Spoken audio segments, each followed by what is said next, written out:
Hi, Ryan McAvoy here with Inside Out Trading, and today I want to talk with you about a question that I get on a regular basis, and it's a very natural question. I'm sure the same one has crossed your mind at least once, and it's really important that you pay attention to this, though, because this is one where it can really trip a lot of people up, especially if you're smarter than average. Especially if you're smarter than average, because this is one where your ego can really screw you over. Okay, so what are we talking about? Well, the question that I get is, hey Brian, should I be a discretionary or a mechanical trader?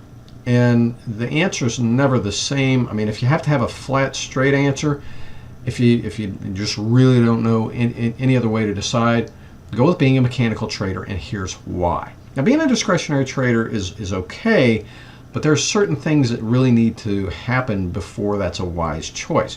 I mean, because you see some of these traders, they're like seasoned veterans and pros and other guys, they're famous, and they're discretionary traders, or they say they're not, but they actually are, even though they're being fairly methodical about what they do. Here's the thing. When you're trading, there's a whole lot that's going on. You've got a dynamic market. I mean, every day, every moment, pretty much the charts are never the same. I mean, from one day to the next, the charts are different. There may be subtle differences. Sometimes there are dramatic differences from what they were yesterday, but the charts are always changing. They're never exactly the same. And so if we're dealing with a dynamic environment, there's a ton of processing that's going on below your conscious level. A lot of processing. Now, your brain is fantastic. As humans, we are masters, and we're very fortunate we wouldn't survive if our brain wasn't a great pattern recognition machine. We're really good at recognizing patterns and noticing anomalies or similarities depending on what's going on. Our brain's constantly working, in its pattern recognition mode. Now, here's the thing. With trading, our advantage comes from being able to recognize when we have, there may be, a general uncertainty about the markets. In general, yes, nobody knows from one day to the next, exactly what's going to be happening. Nobody knows what the price of gold is going to be tomorrow for sure. There's an uncertainty there.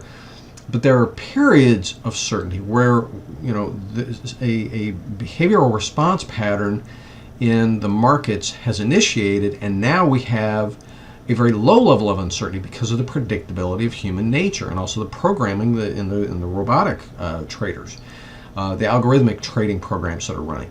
There's a huge element of predictability now when we see certain response patterns playing out in the market. There's something happens, and now there's this recognizable pattern in the marketplace. This is where our entire advantage comes in with trading, is these periods of predictability, moments of predictability, little windows where, okay, there's a response pattern that's initiated, and because I recognize the beginning of this response pattern, I know what's very likely to happen next, and that's our whole advantage as a trader.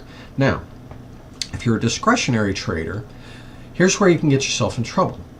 If you don't have a lot of time in, particularly a significant period of successful trading, where you're identifying and trading these periods of predictability well, if you don't have that 6 months or a year where your brain's just been wired with successful trading and proper pattern recognition and entry and execution of trades, if you don't have all that subconscious programming wired into your head, discretionary trading can be very dangerous, because now your subconscious processing isn't reliable.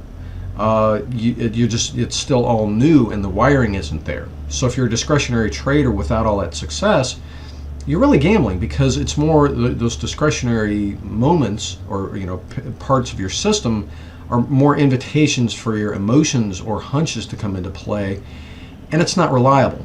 The reason successful discretionary traders are successful is because they have that success wired into their subconscious, and it serves them well.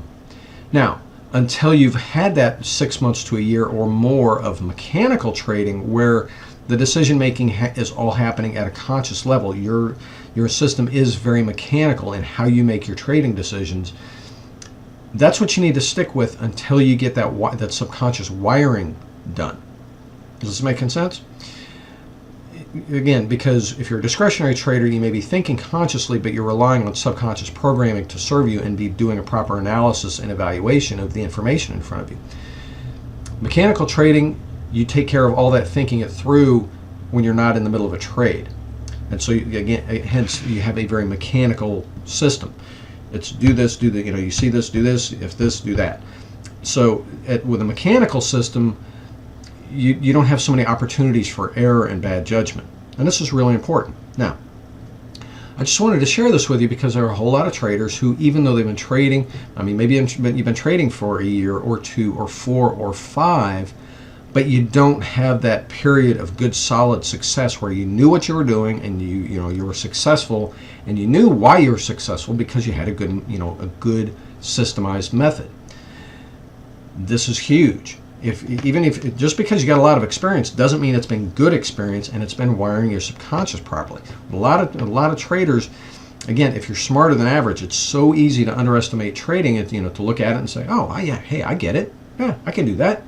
And then you jump in and you're not properly prepared. You're not well trained. You don't have good tools and good training and good practices to start with. So your first months or years, a lot of times, I've had a lot of people come to me, got 8-10 years in as traders, and they're still not successful because for 8 or 10 years they've been practicing emotional trading. They've been practicing sloppy trading. They've been practicing bad trading. Just because they've got the time in doesn't mean it's been good time. So if you're going to be a discretionary trader, make sure that you've got a good 6 months or a year or more of mechanical success where you've been able to wire your head right so that you can now rely on your subconscious processing to serve you well and not just be emotional trading. I hope this is helpful. This is one thing, and it's really, really crucial. My whole goal in helping you with trading is to help you get successful quickly and avoid a whole lot of the heartache and anguish and wasted time and money and confidence and personal and psychological capital. So what I would invite you to do right now, if you'd like to, right below here, is a link where you can access the Secrets of a Trading Legend. It's also known as the Proven Formula of Highly Profitable Traders.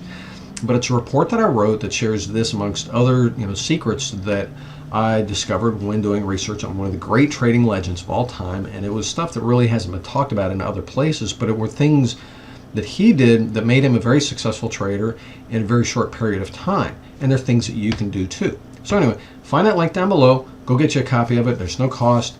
And I guarantee it will be helpful for you in your trading.